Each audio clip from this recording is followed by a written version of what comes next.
আমরা যারা ১৯৯০ সাল থেকে ২০০৫ সালের মধ্যে জন্মেছি, আমরা বিশেষ কিছু ছিলাম না, তবে আমরা ভাগ্যবান ছিলাম।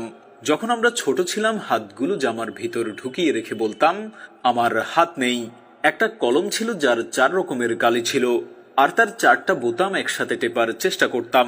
আর এই কলমটা যার কাছে থাকতো, তার ভাবসাবি থাকতো অন্যরকম। আমাদের সময় ১ হাত সমান কলম পাওয়া গেলেও আমরা আবার কলম কেটে কেটে অনেক ছোট কলম আবিষ্কার করতাম।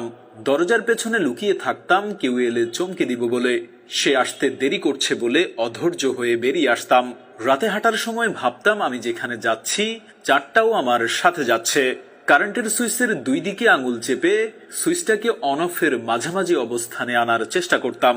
স্কুলে যাওয়ার সময় সবাই একসাথে দৌড়াদৌড়ি করে যেতাম। ক্লাসে কলম কলম খেলা, খাতায় ক্রিকেট খেলা, চোর ডাকাত, বাবু পুলিশ, অবু ১০-২০ খেলতাম। অনেক সময় স্কুল ফাঁকি দিয়ে কয়েকজন বন্ধু মিলে ঘুরতে যেতাম, আড্ডা দিতাম, আরো কত কি। ১ টাকার রঙিন বা নারিকেলি আইসক্রিম, হাওয়াই মিঠাই খেতে না পারলে মনটাই খারাপ হয়ে যেত। হঠাৎ আকাশ দিয়ে হেলিকপ্টার গেলে সবাই রুম থেকে বের হয়ে আকাশের দিকে তাকিয়ে থাকতাম। স্কুল ছুটি হলে দৌড়ে বাসায় আসতাম, মিনার কার্টুন দেখব, সিসিমপুর দেখব। শুক্রবার দুপুর ৩টা থেকে অপেক্ষা করতাম কখন বিটিভিতে সিনেমা শুরু হবে, এবং সন্ধ্যার পর আলিফ Laila, Sinbad, Robin Hood, MacGyver দেখার জন্য পুরো সপ্তাহ অপেক্ষা করতাম। ফলের গুটি খেয়ে ফেললে দুশ্চিন্তা করতাম পেটের ভেতর গাছ হবে কিনা। মাথায় মাথায় ধাক্কা লাগলে শিং গজানোর ভয়ে আবার নিজের ইচ্ছায় ধাক্কা দিতাম। কেউ বসে থাকলে তার মাথার উপর দিয়ে ঝাঁপ দিতাম, যাতে সে আর লম্বা হতে না পারে।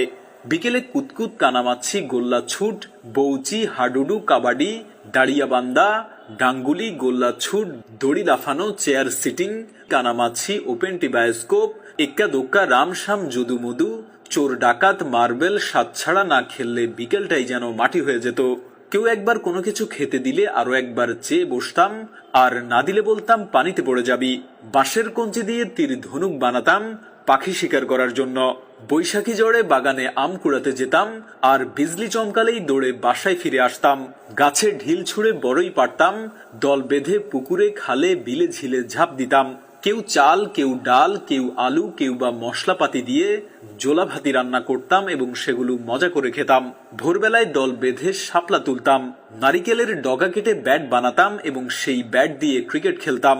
ফাইনাল পরীক্ষা শেষ হলে তো সকালে পড়া নেই, এত মজা লাগতো যা বলার বাইরে। নানু বাড়ি, দাদু বাড়ি যাওয়ার এটাই তো ছিল সময়। ব্যাডমিন্টন, ক্যারাম, লুডো না খেললে কি হয়। ডিসেম্বর মাস, শীতকালটা আমাদের ছোটবেলায় এমনই কালারফুল ছিল। তবে ডিসেম্বরের ৩১ তারিখ যতই এগিয়ে আসতো, মনের মধ্যে ভয় ততই বাড়ত। ওই দিন যে ফাইনালের রেজাল্ট দিবে তাই আর কি। এমন হাজারো স্মৃতি জড়িয়ে আছে আমাদের ছোটবেলার সাথে। জানিস সে সময় আর ফিরে আসবে না, কিন্তু তারপরও আক্ষেপ, যদি আরো একবার ফিরে যেতে পারতাম আমাদের ছোটবেলায়।